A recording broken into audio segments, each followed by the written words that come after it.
Haya, Kendrick anataka kuhamisha mjadala wangu. Majibu mafupi kabisa.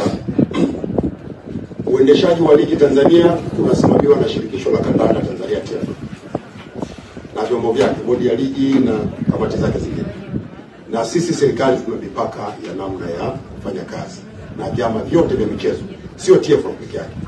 Hili jambo bado liko mikononi mwa waendeshaji wa ligi. Litakapowashinda wakitaka lije serikalini watalileta. Lakini kwenye uharibifu wa mali sisi hakuna mali yetu iliyoharibika. Uwanja wetu wa Benjamin Mkapa uko salama, ulikuwa tayari kwa mechi imeahirishwa, tunasubiri wanaosimamia mchezo wa soka watakapopanga mechi nyingine ya kuja kufanyika Benjamin Mkapa. Haya mengine ya nani alikuwa sahihi, nani hakuwa sahihi, mkaulize TFF. Wao ndio watakuwa na majibu na jambo hili, lakini sisi kwa sasa serikalini bado tunaona